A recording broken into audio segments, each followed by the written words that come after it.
Bueno, entonces empezamos a hablar del flash.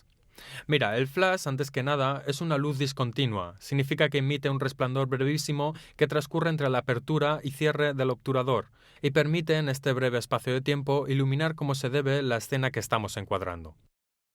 Al principio los flashes eran antorchas con polvo de magnesio que, inflamándose, daba luz. Esto a finales del siglo XIX, principios del siglo XX.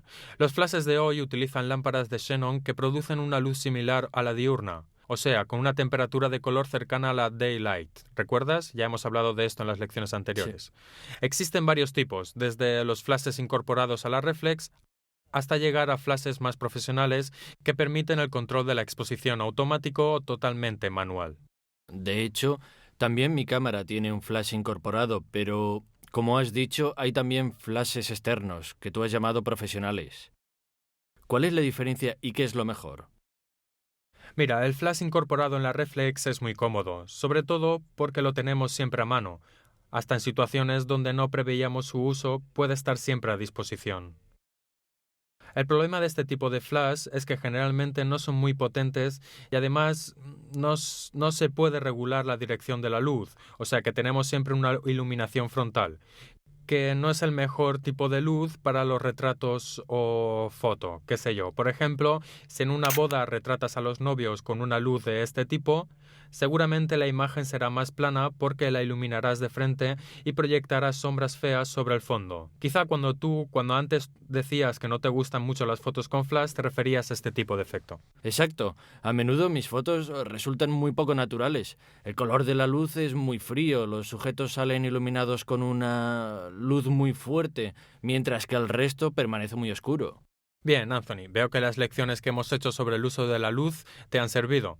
Has identificado inmediatamente los defectos principales de este tipo de iluminación, que conciernen sobre todo la dirección de la luz, la intensidad, el contraste y el color. Ahora vamos a estudiar estos aspectos y sobre todo a saber cómo controlarlos utilizando la luz de flash. Bien. Cuidando algunos detalles, puedes controlar la luz del flash y empezar a controlar la dirección, difundirla, reflejarla y hasta colorearla. Pero para esto quizás sea mejor que antes te consigas un flash externo. Entonces, ¿el que se monta en el conector que está sobre el pentaprisma? Sí, el que va en el contacto caliente en la zapata que se encuentra sobre la cámara. Este es un tipo de flash que se puede utilizar y son como este tipo. Pero existen otros como esta linterna, por ejemplo, puede ser utilizado teniéndolo en la mano al lado de la cámara y permite controlar la dirección de la emisión del destello, o montado sobre una abrazadera, que lo aleja del objetivo de la cámara, pero siempre conectado a la cámara por medio de cables, llamados cables de sincronización, que transmiten el impulso de la cámara al flash. Sí, pero se me ocurre una cosa. Si tengo eso en la mano y tomo la foto con la otra, corro el riesgo de tomar una foto movida, ¿no? Sí, de hecho es por eso que se usa una abrazadera para unirlo al cuerpo de la cámara y así tenerlo adherido, de manera que puedas empuñar mejor la cámara y te permita tenerla más estable cuando tomes la foto. Ah, bien. En fin, lograr alejar la emisión del destello del punto de la toma ya es un paso adelante y nos permite controlar la dirección de la luz. Después necesitamos empezar a controlar la intensidad, pero para esto sería mejor que empecemos a introducir el concepto de número guía. Exacto, ¿qué es? El número guía es un valor numérico que exprime la potencia de emisión del destello del flash. Técnicamente sería el diafragma que debemos utilizar para exponer correctamente un sujeto que se encuentra a 1 metro de la cámara con una película de 100 ISO. ¿Me puedes dar un ejemplo?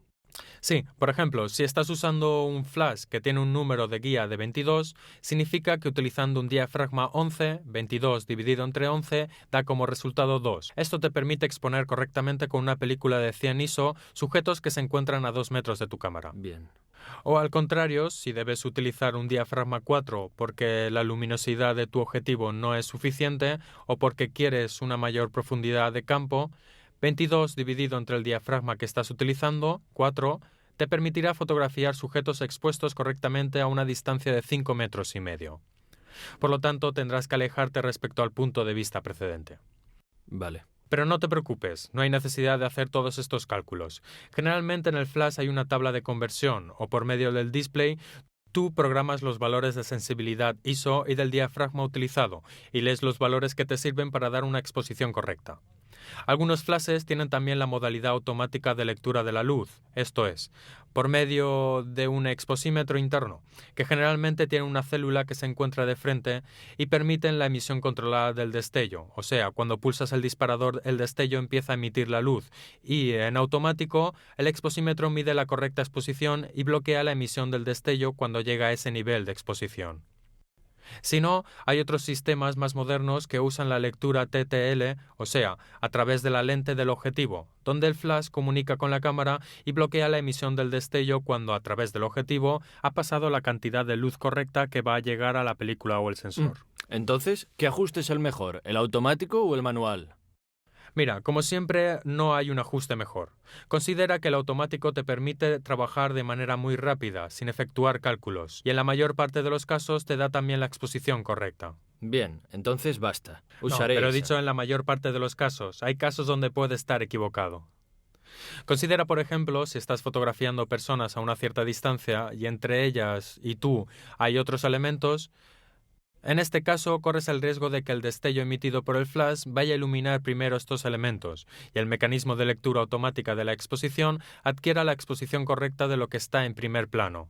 En ese caso tendrás los elementos correctamente iluminados, pero proyectarán sombras sobre los objetos que están detrás. Además, el sujeto de interés de tu foto resultará subexpuesto. Piensa, por ejemplo, que estás en una boda donde quieres fotografiar a los novios, pero entre tú y ellos hay otras mesas con personas sentadas y floreros.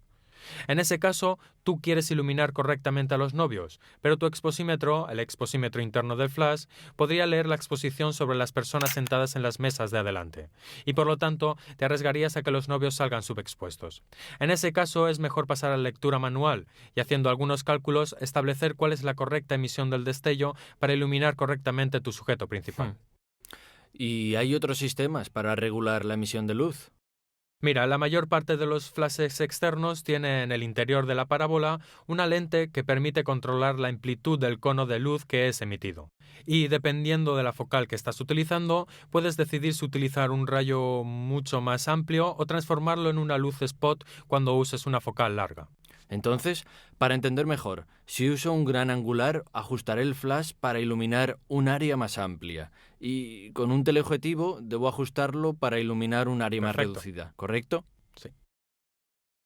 Y luego, ¿te acuerdas? Te he hablado de flashes que se usan separados de la cámara. Algunos de estos utilizan el cable de sincronización del que ya hablamos y otros pueden utilizar un dispositivo fotocélula. ¿Qué es? La fotocélula prácticamente es un dispositivo que se encuentra en el interior de un flash esclavo, o a otros flashes se les añade en la zapata caliente para revelar el destello emitido por un flash principal. O sea, tú desde la posición en que estás fotografiando pulsas el disparador, emites el destello del flash que tienes en la cámara y esto hace que se enciendan contemporáneamente otros flashes que pueden estar puestos lejos de tu cámara. Esta es también una manera de controlar la dirección de proveniencia de la luz y además es muy útil en espacios muy amplios para equilibrar los niveles de luminosidad del primer plano y del fondo. Entonces, mira. Estoy detrás del altar. Quiero tomar una foto a los novios justo en el momento más importante. Quiero una iluminación perfecta, porque solo tendré una oportunidad. ¿Cómo coloco estas fotocélulas?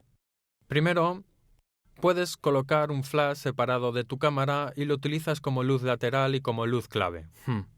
El flash que tienes en tu cámara funcionará como luz frontal y hará dispararse quizá dos flashes que te has colocado antes detrás de los novios, que darán un efecto de contraluz. Estos podrán encenderse cuando pulses el disparador, digamos dirigidos por el flash que tienes en la cámara, sin tener que poner cables para sincronizar los flashes o cosas incómodas dentro de la iglesia. Bien, estoy empezando a entender, ¿sabes? Bien, Anthony. Pero nos queda el problema de la luz directa del flash que produce una iluminación demasiado dura. Sí. Según tú, ¿qué podemos hacer para mejorar la calidad de luz? ¿Reflejarla o taparla? Perfecto. De hecho, se trata de reflejar la luz quizás sobre una superficie más amplia, para que la fuente luminosa no sea puntual, sino que nos dé una iluminación más amplia. Esto cubrirá mejor al sujeto y dará sombras más suaves. Podemos hacerlo en muchos flashes como en este, ¿ves? Tenemos la posibilidad de girar la cabeza del flash y orientar así la emisión del rayo luminoso sobre una pared lateral o sobre el techo. Obviamente, estos deben ser blancos, si no la luz tomaría un color que dominaría la foto. Por ejemplo, en un servicio durante una boda podría ser interesante fotografiar a la novia cuando la maquillen, antes de la ceremonia. Es como ir a documentar las escenas del backstage de una película.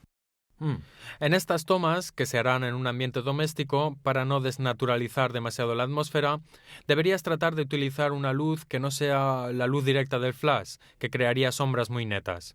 Para hacer esto, podrías reflejar el rayo luminoso en una pared blanca o en el techo, y esto, como te decía antes, transforma la fuente luminosa de puntual a una fuente mucho más amplia que envuelve mejor al sujeto y produce sombras claramente más suaves.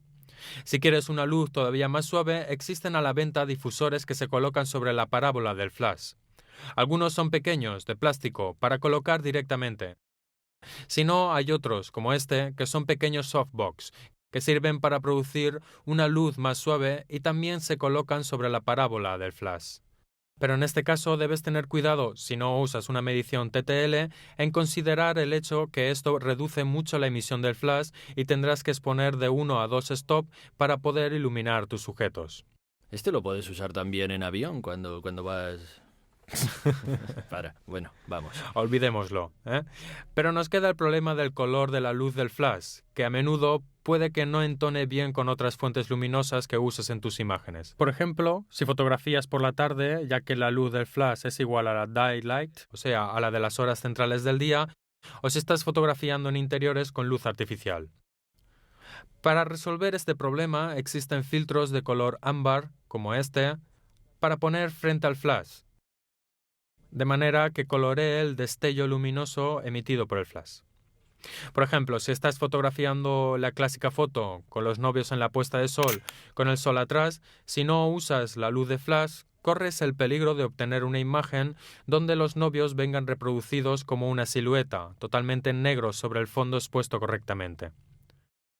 Necesitas forzosamente utilizar el flash para aclarar el primer plano, pero utilizando la luz del flash, que como decíamos antes, más o menos tiene la temperatura del color de la luz daylight. Corres el peligro de iluminar el primer plano con una tonalidad cromática cercana al azul, mientras que el fondo tiene tonos mucho más cálidos. Entonces, para reequilibrar el primer plano y el fondo, se pone delante del flash un filtro de este tipo, que te permite iluminar el primer plano con tu flash, pero dejando la entonación cromática cercana a la de la puesta del sol.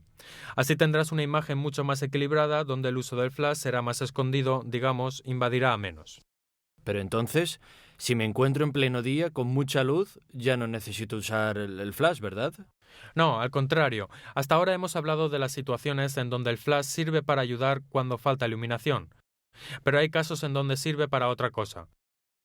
Por ejemplo, estás fotografiando en una boda, sigamos en la misma situación, que se lleva a cabo al final de la mañana. Cuando los esposos salen de la iglesia, uno de los momentos más importantes para fotografiar en esta ceremonia, exactamente cuando se lanza el arroz, vamos a estar en las horas centrales del día, donde el sol está alto y producirá en el rostro de los novios sombras desagradables. En ese caso, necesitas una luz que llene y te permita suavizarlas. Wow. Y seguramente no podrás tener un asistente con un panel reflectante para llenar estas luces. En este caso es útil usar el flash fill-in o luz de relleno. Pulsarás el disparador en el momento que salen, donde el flash irá a llenar estas sombras que podrían disturbar la correcta reproducción de los novios. Sí, de todos modos, en estas situaciones normalmente no tomo fotos. ¿Por qué? Porque el arroz en el cabello, ¿entiendes? O sea, mejor no. Ahora que he aprendido a usar el flash, ¿puedo usarlo también con mis hijos que, sobre todo, nunca están quietos? Sí, puede ser un método para fotografiarlos, porque si le pides a un niño que se quede inmóvil, seguramente pierde la espontaneidad de sus expresiones. Por eso el flash también es útil cuando necesitamos detener sujetos en rápido movimiento y debemos utilizar tiempos rápidos. La luz del flash ayuda a hacer esto. Pero debemos tener cuidado, en estos casos, con el tiempo de sincronización del flash. ¿Qué sería? Es el llamado X-Sync. Cada flash permite emitir el rayo luminoso e iluminar completamente el fotograma solo hasta un cierto tiempo de toma. Con tiempos demasiado breves se corre el riesgo de tomar fotos parcialmente expuestas. Porque en los tiempos breves las cortinas del obturador no descubren nunca el fotograma completamente y te arriesgarías a que tu destello salga cuando solamente una parte del fotograma está cubierto y tendrás una foto que la mitad estará expuesta correctamente y la otra mitad estará completamente negra. Por lo tanto, el flash nunca se utiliza con tiempos demasiado breves, pero se puede utilizar con tiempos más largos. Entonces, ¿el flash se puede utilizar también con una exposición larga? Sí, claro, se puede utilizar también con tiempos largos, con la técnica del slow sync o sincronización lenta.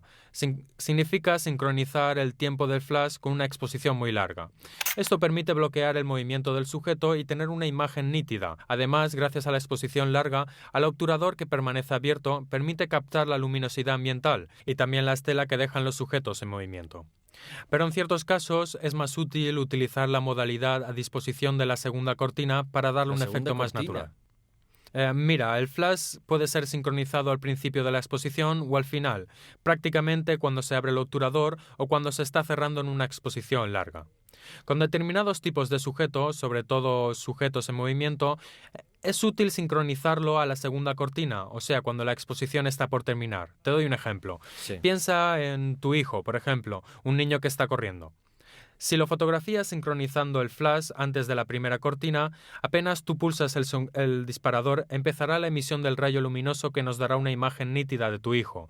Después, con la exposición larga, se producirá una estela del movimiento, solo que en la foto final tendrás una imagen nítida y la estela estará delante, un poco innatural, no representa perfectamente el movimiento.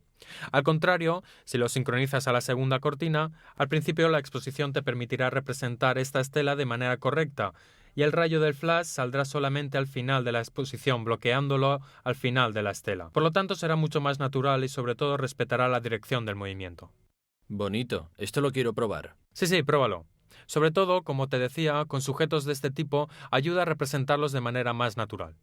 De cualquier manera, Anthony, fotografiar niños no significa solo tratar de robar imágenes mientras están jugando o detenerlos en movimientos rápidos y veloces, sino también captar las expresiones más naturales de sus rostros, sobre todo en situaciones de espontaneidad.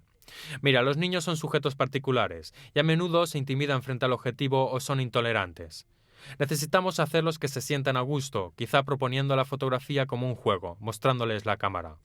Si tienes una reflex digital, hacerlos ver inmediatamente, después de la toma, cómo salieron. Así se comportarán con más naturalidad y seguramente tus imágenes serán, digamos, más espontáneas y seguramente representarán mejor sus emociones. Otra cosa, hablando del encuadre, trata de evitar de aplastarlos contra el suelo encuadrándolos desde arriba.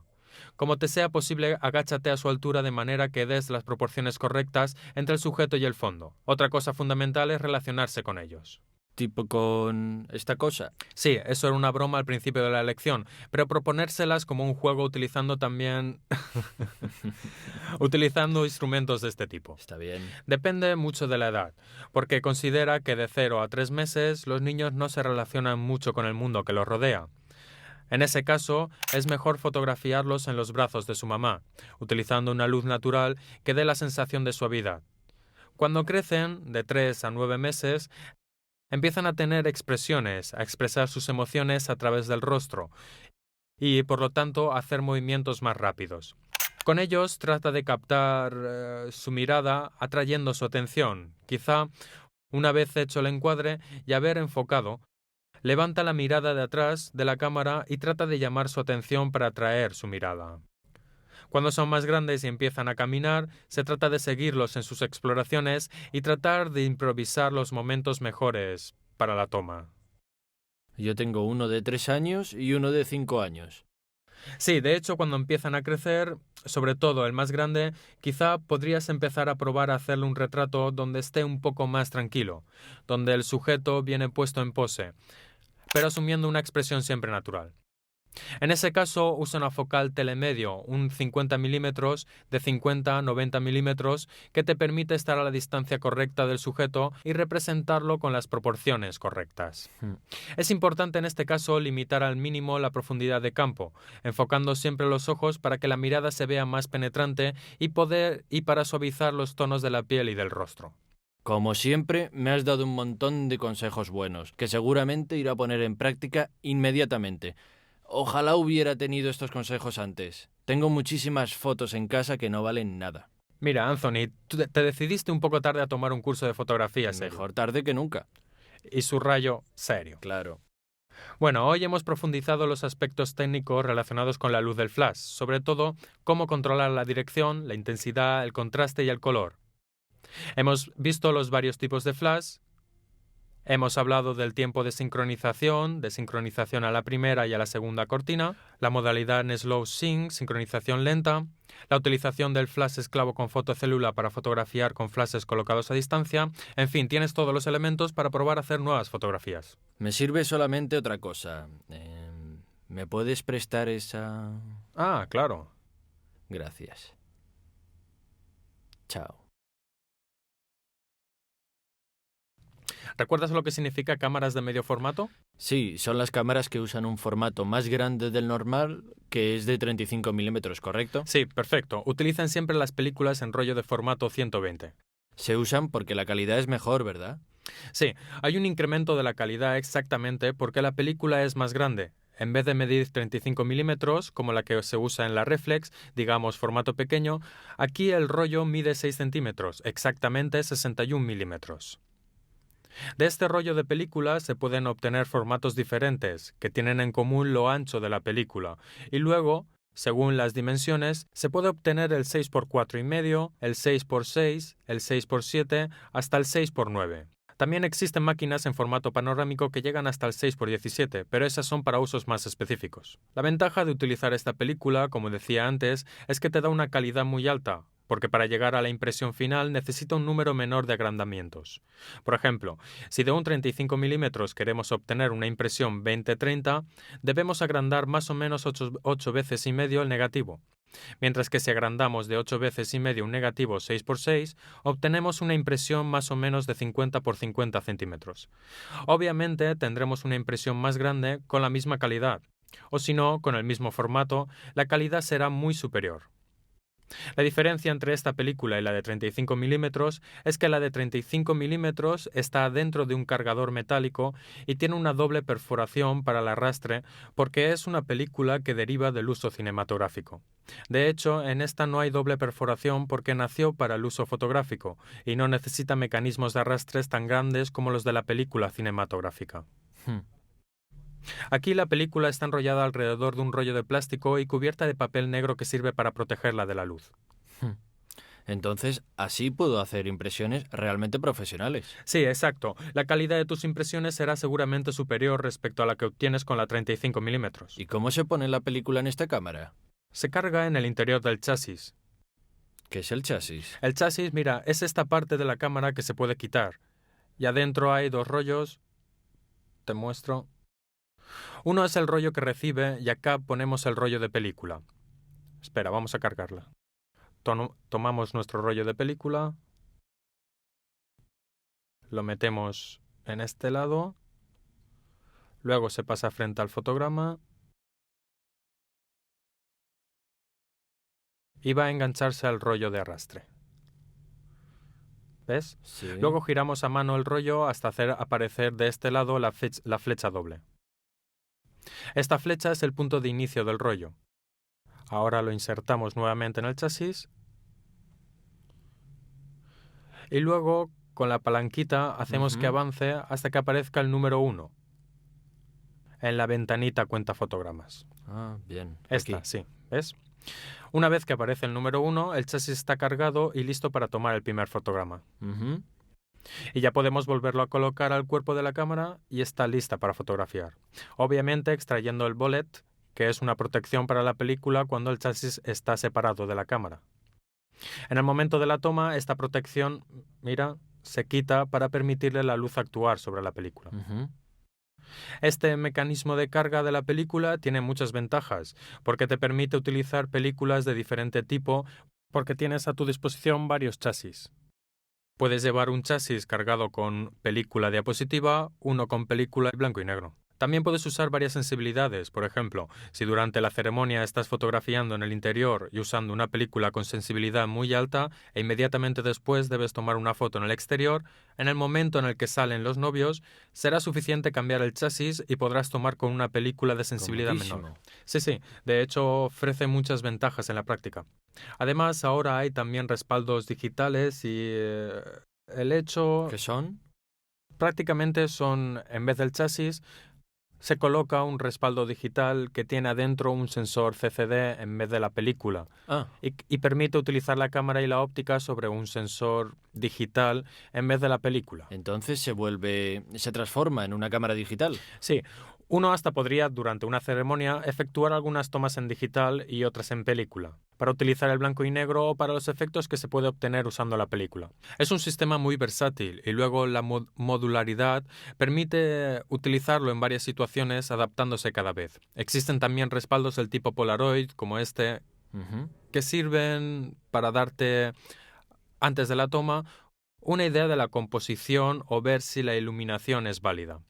Prácticamente se quita el chasis y se sustituye con un respaldo Polaroid. Así se puede hacer una toma sobre una película de revelado instantáneo que te permitirá evaluar inmediatamente si la composición y la iluminación son válidas. Guau. Este sistema obviamente se usaba mucho más cuando no se tomaba en digital, porque ahora utilizando un respaldo digital no necesitas ver la toma antes, Efectivamente. pero todavía se usa cuando se utiliza la película. Considera que estos respaldos digitales pueden hacer archivos con una resolución de hasta 35 millones de píxeles. Guau. Pero si puedes obtener una calidad tan alta, ¿por qué se sigue usando la película? ¿Usas el digital? Bueno, mira, estos respaldos digitales, digamos, se los pueden permitir solo quien hace fotografía a nivel Como profesional. quisiera hacer yo para la boda. Sí, pero considera que pueden costar hasta 20.000 euros. 20.000 euros. Sí. Y además los archivos que generan pueden pesar hasta 80 megas. Por lo tanto, si tienen el problema de archivarlos y para la administración de estos archivos se necesitan ordenadores muy potentes. En fin, no todos se lo pueden permitir. Además, la película todavía tiene su encanto y sus peculiaridades. ¿En qué otras situaciones difíciles podría encontrarme? ¿En qué sentido? Desde el punto de vista fotográfico, Ah, claramente. siempre en la boda. Sí. Bueno, podría haber durante la ceremonia fuegos artificiales. Es una de las situaciones en donde se necesitan conocimientos técnicos para poder fotografiarlos de manera correcta. Considera que generalmente se pone la cámara en un trípode, se ajusta el diafragma bastante cerrado y luego el obturador en pose B, se dispara la máquina y se descubre solo en el momento en el que los fuegos hacen su arco en el cielo. Obviamente el encuadre se ajusta con anterioridad. Mejor aún si en tu encuadre incluyes algo en primer plano, que haga de bastidor. Hasta podrías pensar en poner la imagen de los novios en primer plano y utilizar un golpe de flash, utilizando en la modalidad Slow Sync, para iluminar a los novios y luego la exposición larga te permitirá captar la luminosidad de los Mientras fuegos se besa. artificiales. Sí, si quieres. Otra situación particular podría ser al final de la cena o de la comida, cuando empiezan a bailar. Generalmente nos encontramos en espacios poco iluminados y con personas en movimiento, y resulta difícil captar una imagen correctamente. También en este caso podrías exponer en modalidad Slow Sync, o sea, con una exposición larga para grabar luminosidad ambiental y un golpe de flash para bloquear a las personas en movimiento. Mejor si está sincronizado a la segunda cortina, ¿te acuerdas? Ah, sí. Para que el movimiento de las personas parezca natural. Y acuérdate, Anthony, piensa en la esposa. ¿En qué sentido? ¿Entendiste en qué sentido? No, Porque es el día más importante de su vida. cierto. Y vamos, tendrás que brindarle muchas atenciones, seguirla con la cámara, captar cada momento de la ceremonia. Lo importante, vamos, es que no Va. trates de conquistarla, ¿eh? Porque de todos modos ella tiene tu número de teléfono y se pueden ver en tu Vamos. estudio para ver las tomas. ¿Bien? Sobre todo no te emborraches, porque puedes perder el control. No lo haré. En fin, hay varias situaciones difíciles con las que tener cuidado. Está bien. ¿Entiendes? Bueno, regresando a los aspectos Sí. técnicos, tampoco descartes la posibilidad de hacer algunas tomas en De blanco hecho, y quería negro. preguntarte exactamente eso. Porque, ¿qué me quieres preguntar? Pues en blanco y negro. Pensaba, la novia, hacerlo. los invitados... No. El blanco y negro puede ser importante porque te ayuda a simplificar muchas ciertas condiciones en donde se pueden representar combinaciones cromáticas desagradables. Pensar en blanco y negro simplifica mucho la escena y la manera de leer las composiciones. ¿Qué quieres decir con pensar en blanco y negro? Significa que desde que estás componiendo tu imagen en el visor, debes evaluar cuáles son las zonas más iluminadas y las que están más en sombra, que después en tu imagen resultarán los blancos y negros de la fotografía. En el blanco y negro es muy importante calcular la luz, porque es el único elemento comunicativo de la imagen porque ya no tienes la ayuda cromática. Considera también poder utilizar filtros cuando fotografíes en blanco y negro. Por ejemplo, un filtro amarillo aclarará los tonos de la piel de la novia y suavizará las imperfecciones. Al contrario, si quieres que el novio se vea más bronceado, puedes utilizar un filtro verde que oscurecerá los tonos de la piel. Ten cuidado cuando fotografíes a la novia, de dónde mires la exposición, porque midiendo sobre el vestido blanco te arriesgas a que salga gris en tu imagen porque el exposímetro, ¿te acuerdas?, puede equivocarse. Lo ideal sería medir la exposición sobre un cartoncillo gris y después memorizar esos valores, o medirla en el vestido de la novia si no tienes el cartoncillo gris, pero subexponer de 2 stop para llevarlo a los tonos correctos en la imagen final. Creo que este es un detalle muy importante. Sí, hay que tener mucho cuidado porque en la mayor parte de las imágenes el vestido de la novia ocupará gran parte del fotograma. Sí. Y hay que tener mucho cuidado porque el exposímetro puede ser engañado fácilmente. También ten mucho cuidado a cómo imprimirán tus imágenes. Trata de ir a laboratorios profesionales que trabajen con el blanco y negro. Ya no hay muchos, pero es importante para la impresión final, para tener el máximo de la calidad de tus tomas. Otras cosas que se pueden utilizar en la foto de boda son los virados, por ejemplo el virado sepia u otros tonos. También los filtros, siempre teniendo cuidado a no abusar de ellos, pero para subrayar algunos momentos puede ser útil usar un filtro cross-screen, que crea efectos a estrella en las altas luces de la imagen, o también los filtros soft focus, que tienden a suavizar la atmósfera de las tomas. Bien, tengo 2 semanas para prepararme. Creo que tengo mucho que practicar, pero mucho. Sí, puedes aprovechar para familiarizarte con el equipo medio formato, el sistema de carga de la película, los sistemas de visión que hemos visto hoy. Y haz la inspección de manera que evalúes los encuadres, las ópticas que debes llevar y la posibilidad de llevar más iluminación. Luego, con las nociones técnicas que te he dado sobre las condiciones difíciles de toma, como podrían ser los fuegos artificiales o captar personas en movimiento con poca luz, en fin, creo que podrás hacerlo bastante bien. Recuerda también el blanco y negro y las posibilidades que te puede ofrecer en situaciones de este tipo. Bien. Pero bueno, no sé cómo puedes tener esta opinión de mí, que yo vaya detrás de las mujeres, menos aún la esposa, por favor, que soy un hombre felizmente casado y fiel, ¿eh? Mira, no sé. Te aseguro que no soy yo quien va diciendo estas cosas, pero con rumores y yo... ¿Rumores de quién? No sé, los otros, Alejandro, me dicen, me cuentan. Además, yo estoy siempre aquí delante del ordenador. No es que yo... Son cosas que vienen a decirme. Va. Yo siempre te he defendido, para que lo sepas. Empezamos la lección. Sí, mejor, vamos. Bien. Entonces, comencemos viendo las otras informaciones de la estructura de la imagen digital. Está bien. Quería decirte una cosa importante. Abrimos esta imagen, este retrato, y veamos nuestros píxeles de cerca. ¿Te acuerdas? Sí. Muy bien. Estamos aquí, como ves. Cada píxel, como habíamos dicho anteriormente, representa un solo valor, un solo color. Sí. Bien. La imagen digital tiene una estructura numérica, así que todo lo que vemos está representado como si fuese un número. Ajá. Entonces, este número es lo que representa, para cada píxel, un valor cromático. Pero, ¿cómo están organizados los números digitales? Puesto que estos no son los números que conocemos. Nosotros tenemos 10 dedos, tenemos un sistema decimal. Mientras que en el ordenador se usa otro tipo de numeración, la numeración binaria, que está hecha solo de 2 símbolos, 0 y 1. Debes imaginar como si se tratara de un interruptor, que puede tener solamente 2 estados. Y este interruptor puede tener 0 y 1, es un bit. De hecho, la palabra digital deriva del término inglés digit, que significa cifra. Digit. Digit significa cifra, número. Sí, exacto. ¿Bien? Ahora te mostraré lo importantes que son estos números, porque estos números nos dan la posibilidad de representar los distintos matices de los colores de las imágenes.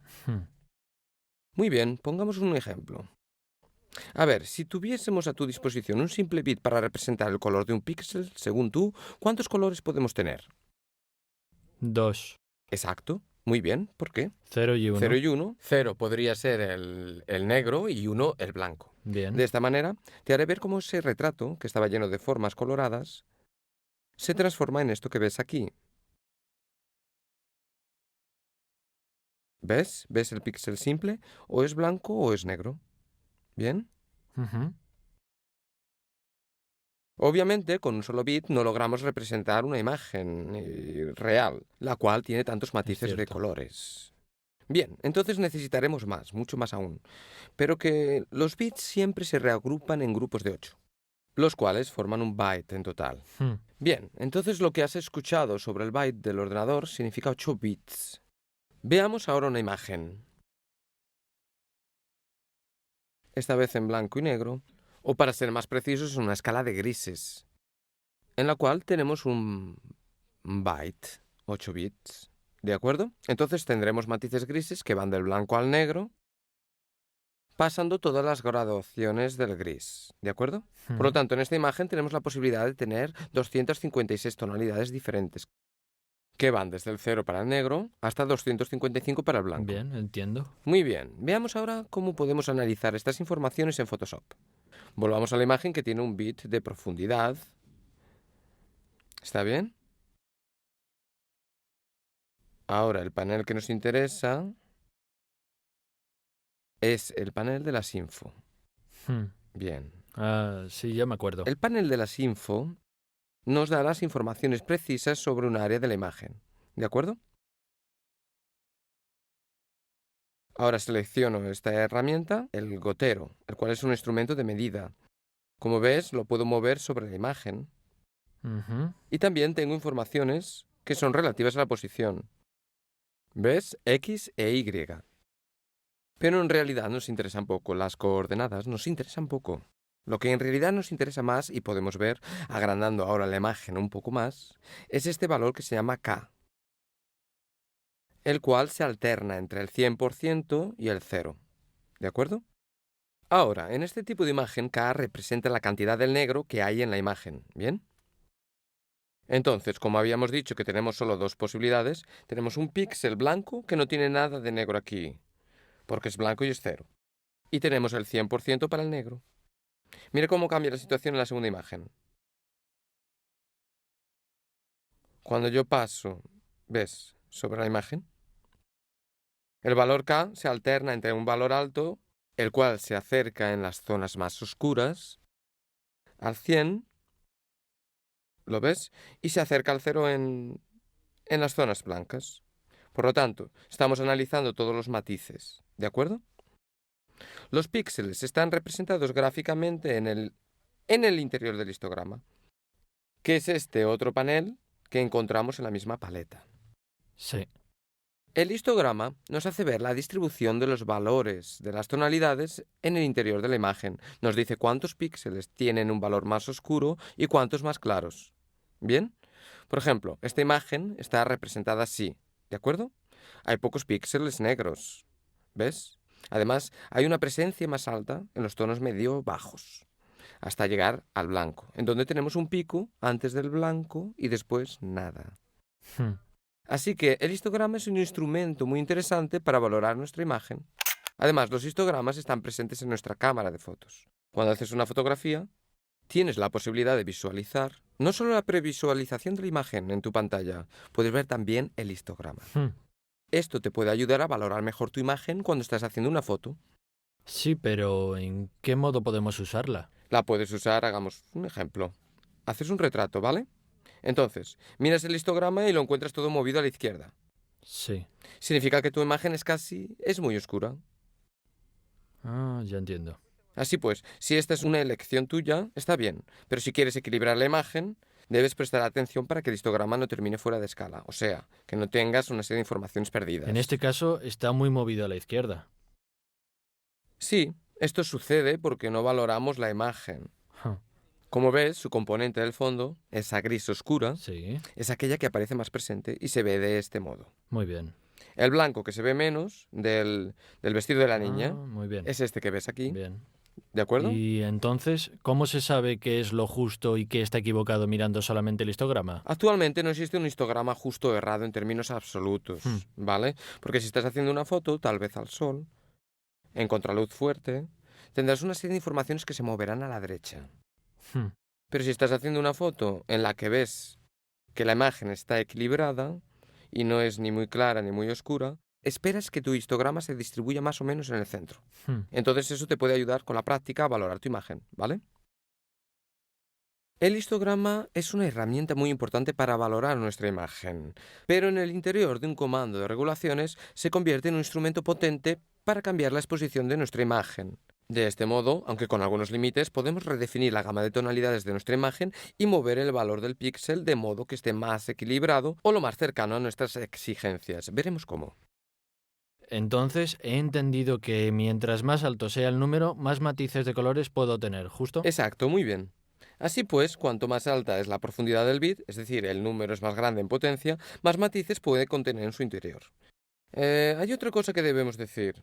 Hmm, Aparte del número de matices posibles, debemos ver cómo es posible organizar la imagen digital en el interior del documento. Muy Hmm. bien. Te lo hago ver. hmm. Arrancamos de este panel, el cual es el de los canales. Y examinamos la primera imagen, la de un bit. Bien. Como ves, las informaciones numéricas de las cuales habíamos hablado hasta ahora están conservadas Hmm. aquí, dentro del canal. La imagen en escala de grises tiene un canal también que se llama gris, mientras el otro de antes se llamaba mapa de bits. Sí, Las imágenes mapa de bits son las que tienen la capacidad de un bit. Aquella en escala de grises tiene un solo canal. Mira cómo se complican las cosas cuando selecciono una imagen a color. ¿Ves? Hmm, Tenemos más de un canal. hmm. Bien, en este caso son tres relativos, cada uno a un solo color. Rojo, verde, azul y un canal compuesto. ¿De acuerdo? Ahora te explicaré algo que tiene que ver con la representación del color. Entonces, una cámara digital o también un escáner representan el color de aquello que están tomando, registrando, digitalizando, descomponiéndolo en tres colores principales. Debemos imaginar estos colores como parte de los ingredientes, los cuales mezclados entre ellos nos permiten reproducir todos los demás colores. Así que este sistema nos permite solamente tres colores para reproducir los demás. Bien. Mientras los colores primarios que usan las cámaras fotográficas, los escáneres, pero también las pantallas o los televisores son el rojo, el verde y el azul. Esto quiere decir que todos los demás colores provienen de estos tres. Exacto. Vale. Mientras que para la prensa se usan otros colores, los cuales son cuatro. El amarillo, el negro, el magenta y el cian. Hmm, Pero nos ocuparemos fundamentalmente de las imágenes que están basadas en estos tres colores, los cuales Bien. son RGB, ¿vale? Que significan en inglés red, green y blue. Blue. ¿Está bien? Hmm, Muy bien. Y entonces, como ves, nuestra imagen RGB está hecha de tres canales, Sí. relativos a los tres colores primarios. Rojo, red, verde, green, azul, blue. Componiendo juntos la imagen a color. Bien. Solo para aclararme las ideas, dijiste antes que todos los colores derivan de estos tres. Sí, ¿Y el blanco? el blanco es la presencia de todos. Ja, Y el negro es, al contrario, la ausencia de los tres. bien. Entonces, si tiene 8 bits la imagen, el blanco se compondrá de 255 de rojo, 255 de verde y 255 de azul. ¿De acuerdo? Estos son los colores primarios sumados, lo que quiere decir que los colores se forman sumando los valores. Bien. Esta pregunta nos lleva a la segunda cosa que te decía. Cerremos esta imagen y abramos esta. Hmm, Muy bien. En esta imagen, como ves, hay tres vasos con líquido dentro. Sí. Muy bien. Hagamos un aperitivo. Sí, tal vez un poco radiactivo porque he recalcado un poco el color para explicarte las cosas. Los tres colores son rojo, verde y azul, o sea, los tres primarios. Sí. Muy bien. Vamos a ver los canales. Por tanto, el color se aproxima con la composición de los tres canales. Singularmente, la imagen no tiene color. Nos dice solo cuánto hay de cada ingrediente. ¿Entendido? Entonces, examinemos el canal del rojo. Haciendo clic sobre un canal, apago los demás. Y mientras tanto, el canal compuesto no existe más. Bien. Veo solo la cantidad que va desde 0 hasta 255, justo como en las imágenes a blanco y negro. Como puedes ver, este era el vaso rojo. Te lo enseño de nuevo. Sí, sí. Mientras el rojo es 255, el color va dirigido al blanco. El canal del verde, el verde es el segundo vaso, es también de 255, el cual no está en los otros y que resultan negros. Azul, tanto azul, consta de 255 y se convierte en blanco. ¿Entendido? Entonces, compongo estos tres, el valor que hay en el canal azul, en el verde y en el rojo, y tengo un valor cromático que puedo ver a través del monitor. ¿Todo bien? ¿Todo está claro ahora, Anthony? Clarísimo. Perfecto.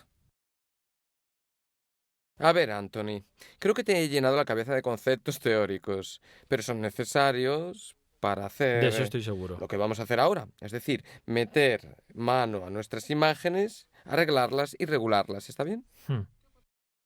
Te he buscado esta imagen, ¿la ves? Esta de aquí en blanco y negro. Sí.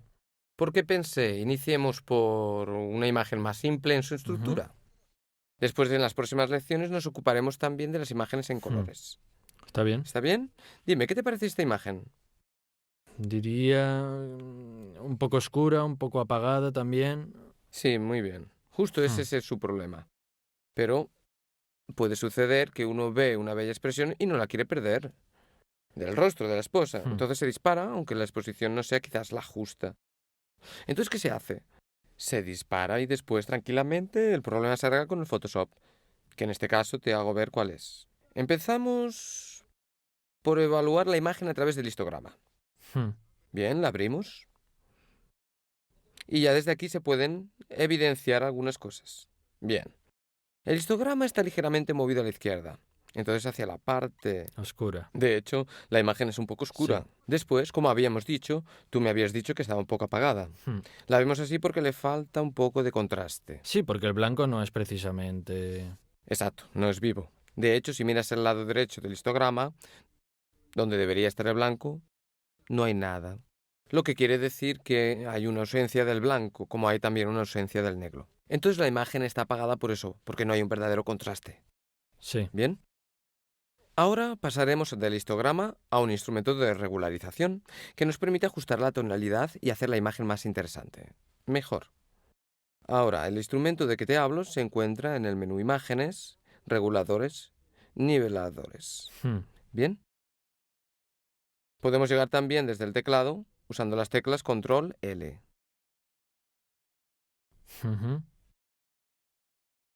Entonces, analizamos las partes principales de este panel. La primera cosa que leemos, que está escrito, es canal. Está en el canal gris. ¿Bien? Así como este instrumento funciona también con imágenes a colores, en este caso habrá solo un canal porque la imagen se verá en escala de grises, ¿de acuerdo? Entonces será mucho más simple, pero trabajaremos en este canal. Está bien. Inmediatamente tenemos una representación del histograma, un poco más larga de aquella que vimos primero. Está bien. Así más o menos el mismo diseño que habíamos visto en el histograma. Sí. De inmediato tenemos esta línea sobre la cual están arreglados tres cursores, que son justamente los que usaremos para hacer la regulación de la tonalidad. El de la izquierda es el cursor del punto negro. El central es aquel para regular los tonos medios de la imagen y el de la derecha es aquel que regula el punto de blanco. En práctica, ¿cómo funciona? Mira, yo comienzo a mover el cursor de la derecha, ese blanco, y mira lo que pasa. Aquí la parte blanca se vuelve más blanca. Ves que ya la imagen es mucho mejor. Mira, ahora exagero y te hago ver lo que sucede. Demasiado. Sí, de hecho, ¿ves? Muy bien. Ahora retrocedamos un poco atrás. Mucho mejor. Bien, ¿qué sucedió? Veámoslo numéricamente. Aquí está escrito 212. Sí. Ahora, recordemos que habíamos visto esta línea que va de 0 a 255. Sí. Y moviendo este cursor hemos cogido los píxeles que están tras el 212 y 255 y los hemos hecho convertirse en 255, es decir, en blanco. ¿Bien? En este modo, hemos aumentado el contraste de la imagen habiendo aclarado el blanco, Bien. el cual no teníamos antes. ¿Recuerdas que no estaba en el histograma? Lo mismo podemos hacer con los negros, en caso de que desees negros más llenos, ¿ves? Hmm. Entonces, mueves este cursor, en este caso, todo lo que va del 18 a 0 se convierte en el nuevo 0, el nuevo negro absoluto. Bien. La imagen ahora está más contrastada. Sí. Se ha vuelto más oscura. Respecto a la primera, veamos usando el previsualizador. ¿De acuerdo? Sí, cierto. Mira la imagen cómo estaba apagada. Sí. Ahora está más bonita y con más contraste, pero queda un poco oscura. Entonces, si usamos el cursor central, el cual hace la regulación de los tonos medios, llamado también cursor del gamma, verás que los tonos medios se aclaran. Ah, yo entiendo. Bien, entonces esto es que hemos registrado y esto es lo que obtenemos. ¿Bien? Es una foto diversa. Oh, sí, la esposa se ve más radiante. Y se ve una imagen muy interesante. Es muy bella. Bien, Anthony, pasemos ahora a ocuparnos de otro problema, ¿de acuerdo? Entonces, cerremos esta imagen. Y seleccionamos esta otra pareja de esposos. Bien, ¿cómo es esta imagen?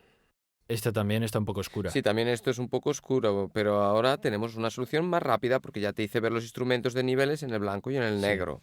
Pero esta funciona fenomenal también con las imágenes a color. Por lo tanto, arreglamos la imagen en la pantalla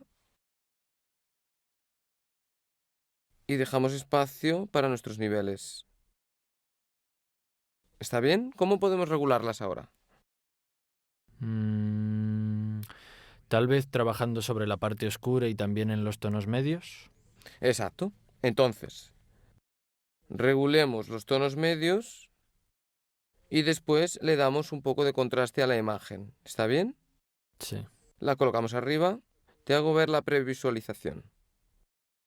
¿Está bien? Ahora sí que se ve mejor. Sí. Bien. Porque primero parecía la puesta de sol. Sí. Es decir, siempre será la puesta del sol, pero así tenemos la posibilidad de verla un poco mejor. Bien, porque tal vez el fotógrafo no tenía bastante luz, pero para nosotros solo ha bastado aumentarla un poco más. Bien, ahora, cuando miramos la imagen aclarada vemos que hay algo que molesta. ¿Ves al fondo el hombre en el camioncito? Sí. ¿Quién ha aparcado ahí? ¿Está bien? Entonces, hay un sistema para eliminar las imperfecciones sustituyéndolas con otra parte de la imagen. Esto quiere decir que no nos debemos limitar a coger las imágenes tal y como son, sino que podemos hacerles regulaciones muy refinadas, también podemos redefinirlas, podemos de hecho dibujar con el píxel sobre la imagen. Dibujar.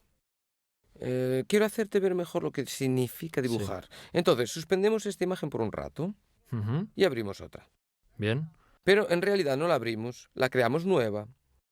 El Photoshop no es solo capaz de abrir las imágenes hechas por un escáner o por una cámara fotográfica, es capaz también de crear imágenes nuevas. Entonces hacemos así. Bien. Abrimos archivo, después damos nuevo y tenemos este panel.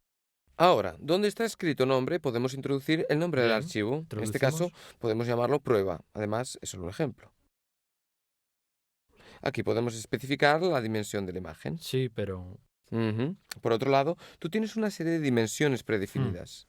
Son del papel de estándar internacional, ese de tipo A4, del formato de fotografías, el formato para la web. Bien. También puedes especificarlo según los ajustes que quieras. En este caso, se podría dejar así. Sí. Este de 570 píxeles por 500. Como ves, volvemos a los conceptos que observamos anteriormente. Hay una dimensión, una resolución que nos gusta y después decimos yo debo crear esta imagen que está vacía.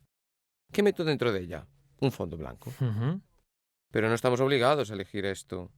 Hay también un color que podemos aplicar o de hecho dejarlo transparente. Tal y como queramos dibujar, ahora una hoja blanca es lo ideal. Dejamos el fondo blanco. Mira aquí, esta es nuestra imagen. Vale.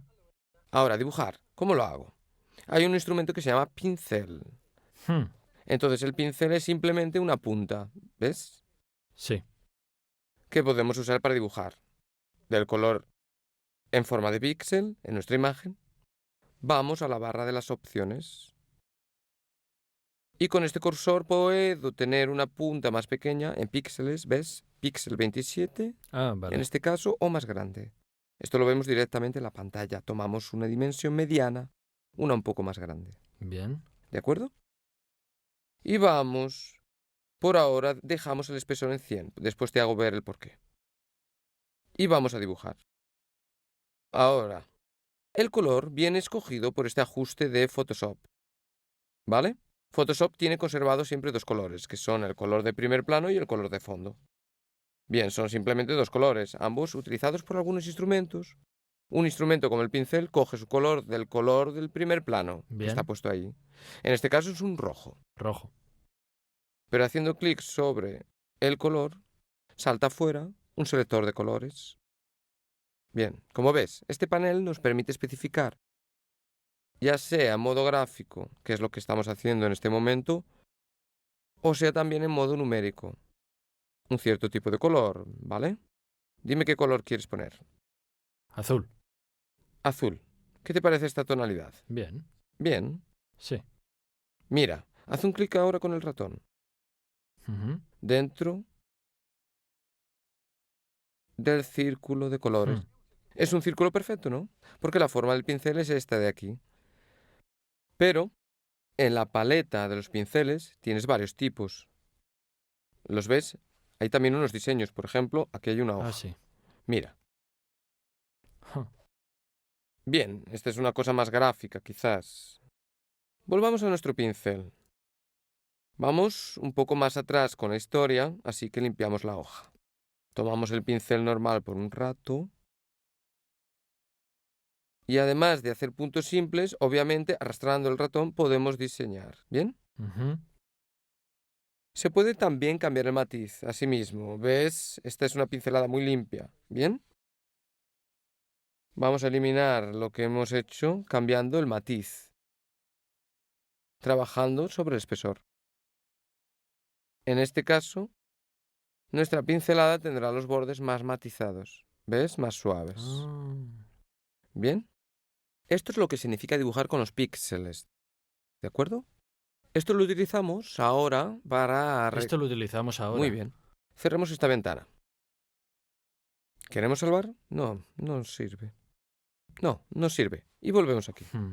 Entonces, podemos coger una muestra de los píxeles en un área de la imagen y dibujarla en otra. Esto se hace con un instrumento que existe desde las primeras versiones de Photoshop, el cual es el tampón de clonación. El tampón de clonación, desde luego, clona, lo dice el mismo término. Entonces se elige un área y se copia en otra área. Entonces, te hice ver el panel antes porque también aquí hay una punta de pincel. ¿Lo ves? Entonces podemos decidir un diámetro y un espesor.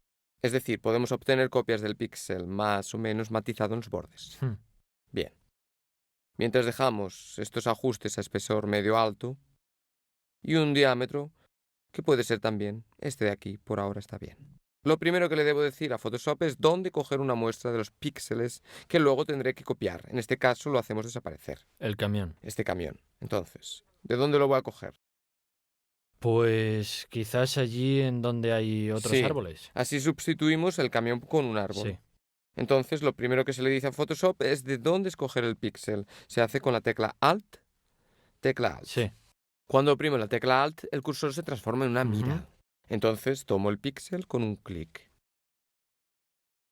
Con un clic. Ah. ¿Bien? Entonces, engancho el área para copiar de ahí. Entonces, Alt-clic. Alt-clic. Bien. Este debe estar activo, alineado, bien. Así, el cursor del demostrador seguirá esto que usamos para dibujar. Bien. En este caso específico, sería mejor usar un pincel más suave. Ujú. Así, el desenfoque sobre el fondo que más se adapta es sobre un pincel suave. Vale. En otros casos, en cambio, te convendrá usar un pincel más limpio, pero eso lo aprenderás con la experiencia. Bien, hemos hecho de todo, ahora agrandemos un poco la imagen y vamos a quitar este camión.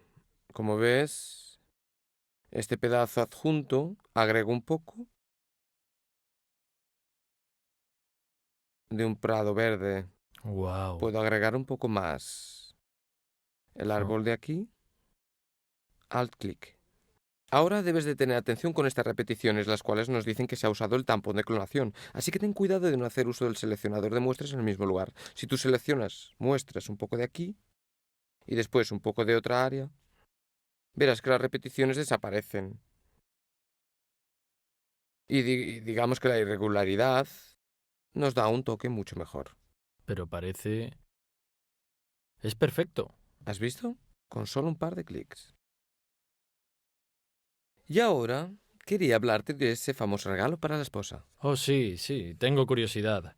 Exacto. A ver, aparte del tampón de clonación que has visto, ya que es muy útil y muy potente, ¿Sí? tenemos el pincel de corrección, el cual es un instrumento parecido al timbre de clonación, pero con funciones diferentes.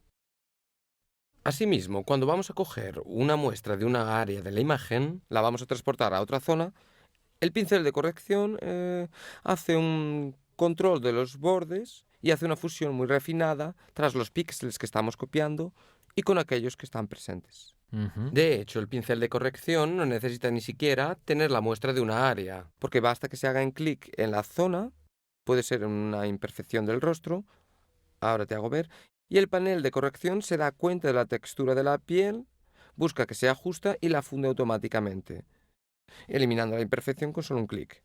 Esto me lo tienes que enseñar. Te lo enseño. De hecho, este instrumento es muy útil para eliminar, aparte de una serie de imperfecciones, como pueden ser aquellas de la piel, pero no tiene solo una función estética. Tengamos presente que nuestras imágenes digitales tienen muchas veces los sensores sucios. Hmm. Entonces, a veces tenemos manchitas que podemos eliminar con este instrumento y también, si tenemos imágenes escaneadas, especialmente los escáneres de negativos, tenemos, por ejemplo, ciertos pelitos, huellas de sucio, etc., Hmm. que usando este instrumento se limpian rápidamente. Veamos la imagen y veamos este mencionado regalo a la esposa. A ver, ¿dónde está la esposa? Mírala aquí.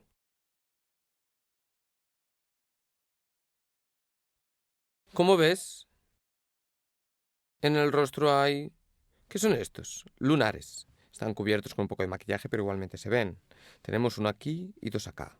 Así pues, tenemos el instrumento del pincel de corrección rápida. Agrandamos la imagen un poco, de modo que podamos ver mejor. Habíamos dicho que este instrumento no tiene necesidad ni mucho menos de coger una muestra de otra parte, mientras que basta solo con hacer un clic sobre la imagen. Hagamos así, un clic aquí. ¿Ves? Clic. Otro aquí. Wow. Esto se los dejaría. ¿Te gustan? Sí, este es sensual. ¿Y aquí qué hacemos ahora? Deshacer mediante Control Z. Listo. Listo acá. ¡Tachán! Estará muy contenta. Ahora te hago ver otra y pon atención. Ja. Cerramos esta, guardamos. Llegamos aquí. Otros esposos. Estos estaban de bodas de plata. ¿Ah?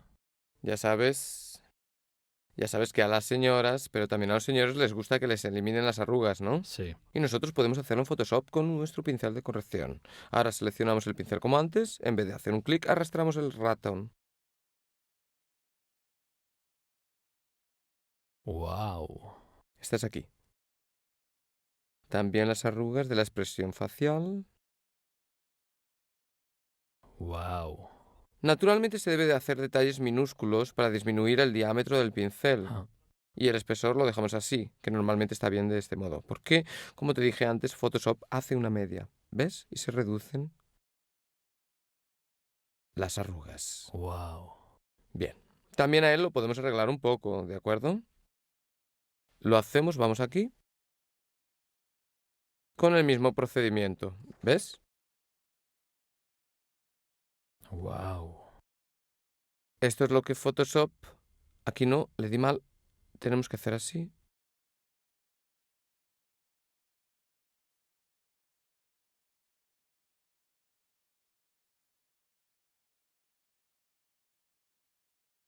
Interesante. Esa está divertido, ¿no? Sí. Mira acá. Te hago ver el antes y después. Sí. Esto es así. Agrandamos un poco. Ah. Y a este le damos el último retoque, ¿ves? ¿Qué dices? Está contenta, ¿no? Sí. De verdad. Verás cómo estarán contentos tus esposos a cualquier edad. Muy bien. ¿Has visto a Anthony? Estabas un poco asustado al inicio con todas estas informaciones teóricas, pero como te lo prometí, te lo hice ver. Un paquete Tienes de razón. retoques interesantes. Muy buena. ¿Eh?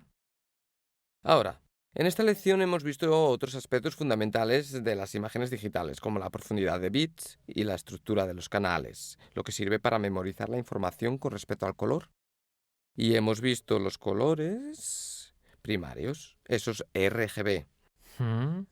Y después vimos cómo funciona el histograma y cómo podemos usar los instrumentos de regulación, como los niveles, para corregir una imagen, en blanco y negro como a color. Después conocimos el tampón de clonar, eliminamos imperfecciones y objetos extraños de las imágenes. Y después hemos visto el pincel de corrección puntual que nos ayuda a arreglar el rostro de la esposa y las arrugas de expresión facial. Así que es un instrumento muy útil en la fotografía en general, ya sea de paisaje que de retratos, pero sobre todo para tu trabajo como fotógrafo de matrimonios. De hecho, no veo el momento de poder arreglar a la esposa. Es mi turno. ¿Ah, sí? Y después te sorprendes si ruedan rumores sobre ti. ¿Ves? ¿Eres tú? ¿Lo ves? No, no quería decir eso. Quería decir... Dame la culpa a mí después de que... No. Está bien.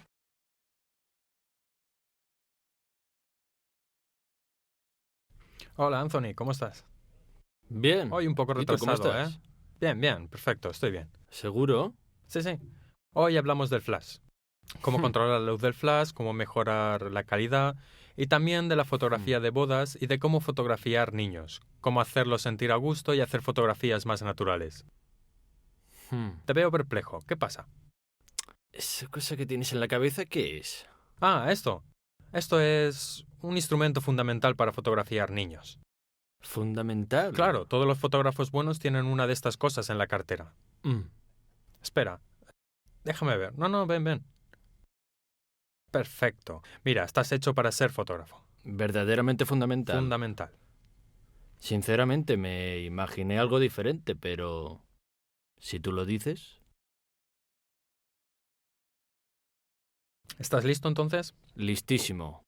Hoy hablaremos de situaciones fotográficas muy comunes y muy frecuentes, pero también bastante difíciles, como la fotografía de boda y cómo fotografiar niños en un ambiente doméstico. A propósito, en esta estación ya he hecho 2 bodas con amigos. ¿Tú te has casado 2 veces? Sí, de hecho me divorcié, me casé, No. Estoy bromeando. Tomé fotos en las bodas y traté de fotografiar a mis hijos, pero las fotos no me salen como quisiera. Porque las situaciones son difíciles. Siempre hay personas que se mueven, la luz no es la que uno quisiera, el encuadre no es perfecto. Necesito un poco de ayuda. Mira, has identificado uno de los mayores problemas de este género de fotografía, o sea, la escasa luminosidad y los sujetos en rápido movimiento que provocan el movido. Uno de los mayores peligros que se corren al practicar este género fotográfico. Por esta razón, quiero introducirte en el uso del flash, ya que a veces es complicado pedirle a los sujetos que estén quietos, pues haciéndolo se pierde la espontaneidad de la imagen. Así que el uso del flash se convierte en algo necesario para bloquear los movimientos cuando hay una luminosidad escasa. Exacto. Yo quisiera entender cómo usarlo correctamente, porque las fotos que hago con el flash son... horribles. digamos que... Dilo. no son bonitas. De hecho, prefiero tomar las fotos sin flash. Bueno, quizás dices esto porque has visto fotos en donde han utilizado mal el flash, sin tomar pequeñas precauciones que ayudan a esconder el uso. En las fotos profesionales hechas correctamente quizá usaron el flash, pero ni siquiera te das cuenta. El flash es útil solo cuando hay poca luz, pero a veces puede ser útil aun cuando hay demasiada. Además, hay circunstancias en donde absolutamente no puedes dejar de usarlo porque te arriesgas a sacar fotos subexpuestas o movidas. Y entonces, en la boda, por ejemplo, ¿qué equipo me aconsejas llevar? Bueno, seguro el flash, como hemos dicho, y pilas para el flash. Llévate, si fotografías con película, rollos de diferentes sensibilidades que te permitan captar ambientes con niveles de iluminación diferentes. O sea, para el interior y para el exterior, varias sensibilidades ISO. Si trabajas en digital, llévate varias tarjetas de memoria para grabar tus archivos. Y también te puede ser útil un trípode que te permite, a veces, tomar escenas de grupo sin utilizar el flash, pero con tiempos largos. aunque lo ideal sería tratar de tomar fotos donde tú te mueves y te vuelves, digamos, invisible entre las personas para captar de manera más espontánea las escenas. De óptica usa un gran angular para las fotos de grupo, que además te ayuda a fotografiar con tiempos un poco más largos. También puede ser divertido utilizar un telemedio para retratar a las personas de cerca. Un teleobjetivo también es útil porque te permite fotografiar los sujetos desde lejos sin que noten tu presencia. Así podrás captar de manera, digamos, más natural, sin que posen y te pongan una sonrisa para la foto. Puede ser útil llevar algunos filtros de los que hablábamos para los efectos especiales. ¿Recuerdas las lecciones pasadas? Sí. De hecho, me muero de ganas por aprender estas cosas. ¿Podemos empezar por el flash? Claro. Hola, Anthony. Hola, Alejandro. ¿Qué pasa? Esta vez no me harás ponerme cosas extrañas, ¿verdad? No, mira, te he traído 2 amigas suecas. 2 amigas suecas. Mira que sabes que estoy felizmente casado. Soy fiel y una cosa así no puedo hacerla. Bueno, ¿de qué hablas? Están sobre la mesa, toma la que quieras. Pero esto es una Hasselblad. Claro. Eres ¿Recuerda lo que lo máximo. habíamos hablado? Es lo que siempre te he pedido. Dentro de 2 semanas se casa un amigo mío y quisiera regalarle un servicio fotográfico muy profesional. Pero quisiera saber hacerlo bien. ¿No es mejor si le regalas una bandeja de plata? Es más seguro. Vamos. Sé que eres el hombre perfecto para prepararme bien para este evento. Vamos. Está bien. Bueno, hoy hablaremos de la utilización de estos equipos que se usan mucho en la fotografía de boda. Veremos los componentes de las cámaras de medio formato y luego, ya que irás a esta ceremonia, veremos cómo hacer una inspección antes de la ceremonia misma, para evaluar los encuadres, el lugar donde se llevará a cabo y el equipo que tendrás que llevar. También veremos las situaciones de iluminación difícil que quizá encontrarás, como personas en movimiento con poca luz Sí. o una noche iluminada por fuegos artificiales, y algunas sugerencias sobre la fotografía en blanco y negro que se utiliza en las fotos de boda. Perfecto. Oye, pero ¿podemos hablar de lo que me has dicho antes? ¿De qué? Hablamos después. Ah, las amigas suecas. Conozco muchas, no te preocupes, Anthony. Te las Pero presento, después- no te preocupes. ¿No? ¿Y cómo se compone un encuadre con este tipo de cámaras? Porque el visor no es igual al de la reflex. No, mira, para encuadrar se utiliza el visor acodado. Este lugar en la parte alta de la cámara a través del cual se ve la imagen que produce el objetivo. Lo difícil de este tipo de encuadre es que en el visor acodado vemos una imagen que está reflejada de manera especular, donde el lado derecho e izquierdo de la imagen están invertidos. Digamos que al principio debemos acostumbrarnos porque no es fácil, sobre todo seguir sujetos en movimiento, porque debemos movernos del lado opuesto respecto al que vemos en el visor acodado de la cámara. Para facilitar la operación del encuadre, venden como accesorios pentaprismas para colocar en el cuerpo de la cámara. No, mira, la cámara es muy modular. El cuerpo en realidad solo es este bloque cuadrado al que en la parte superior se pueden, digamos, colocar varios tipos de visores, desde el acodado hasta el pentaprisma. Esto permite tener una visión parecida a la que tenemos con la reflex 35 mm. Además, la imagen viene girada e invertida derecha e izquierda. En fin, es una cámara que ofrece una gran modularidad, ya sea en los dorsos, ya sea en la parte de los visores y, obviamente, en la parte anterior se pueden poner diferentes tipos de ópticas. Pero este sistema de visión introduce nuevamente el defecto del paralaje. ¿Recuerdas que Sí. hablamos de eso? Quiere decir que cuando miras en el visor ves un encuadre diferente al que en realidad es. A la que obtendrás después en tu foto. De hecho, el problema es debido a que los dos objetivos, uno lleva la imagen al visor y el otro generará la imagen en la película. Al no estar en el mismo eje pueden dar problemas en la composición de la imagen. Tengo otra pregunta. ¿Cómo se sujeta correctamente una cámara como esta? Así, como la estás sujetando ahora. Se sostiene generalmente con la mano izquierda, se sostiene el peso, mientras que la mano derecha se utiliza para disparar y se tiene a la altura del estómago para mirar el visor. Bien. Si no, con el pentaprisma la tenemos a la altura del ojo. Generalmente esto no solo es para los medios formatos, sino también para las de pequeño formato. Es el brazo izquierdo el que hace el esfuerzo de sostener la cámara, mientras que el derecho es el que toma las imágenes. Debe estar lo más relajado posible para no provocar vibraciones en el momento de la toma. Mejor tenerla junto al cuerpo para tener un movimiento Sí, si así. trabajas con tiempos útiles, puede ayudar tenerlo junto al cuerpo y hasta aguantar la respiración en el momento de la toma para evitar las vibraciones. Esto me recuerda a la broma de las dos suecas. O sea, que debemos tenerlas cerca del cuerpo y Bien quietas. bien quietas.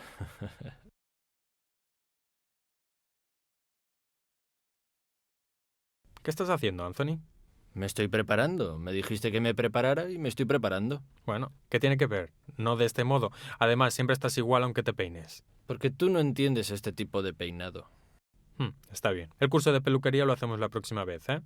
Y cuando digo que te prepares, me refiero a prepararte técnicamente. Ah, Para tomar fotos. está bien, vale.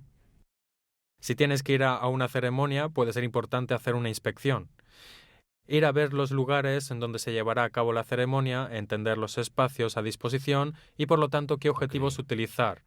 Estudiar posibles encuadres, poniendo fondos interesantes, tratar de prever dónde estarán los novios, las personas presentes, los momentos importantes.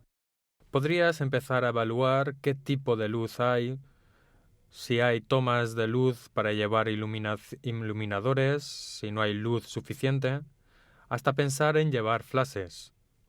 Si quieres ser más profesional, hasta llevar 2 o más flashes montados en trípodes con fotocélula. Sí, ¿Recuerdas? sí. Hablamos de eso antes, en la lección pasada. Entonces, me aconsejas llevar más iluminación, ¿verdad?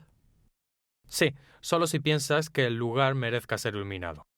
Claro. Si te encuentras en situaciones donde los lugares no son particularmente agradables, concentra tu atención en los detalles, en las manos de los novios, en la ropa, los regalos, en fin, trata de desenfocar los fondos, o sea, trata de que influya un poco en tu composición. Y ya que vas a ir a hacer una inspección, evalúa también la posibilidad de aprovechar los espacios externos para llevar a los novios a una zona más alejada para poder fotografiarlos en pose.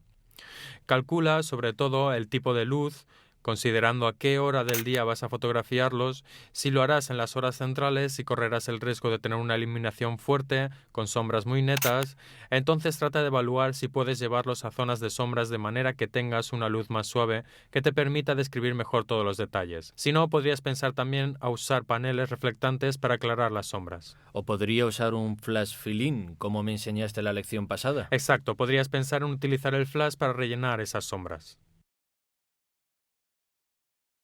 ¡Hey! Hey, hola, ¿cómo estás? Muy bien. ¿Y tú? Bien, muy bien. ¿Va todo bien? Sí. Me he enterado de las cosas buenas que haces. Sé que te estás convirtiendo en un profesional de la fotografía. Ah, sí, sí. En realidad se trataba de la boda de un amigo mío. Ujú. Pero de todas maneras todo salió muy bien. Me divertí ¿Sí? mucho, estuvo genial. ¿Y qué pasó? ¿Tuviste algún problema o Sí. cualquier inconveniente?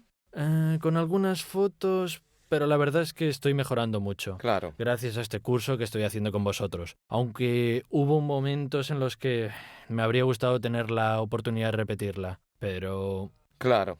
Escucha, la fotografía de boda, al igual que la fotografía de reportaje, nos obliga a aprovechar la ocasión justo el momento en que ocurre. sí, lo sé. Entonces, no siempre estamos realmente listos.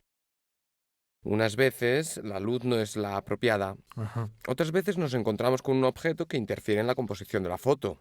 Efectivamente. Pero mira que el Photoshop nos puede ayudar en este caso.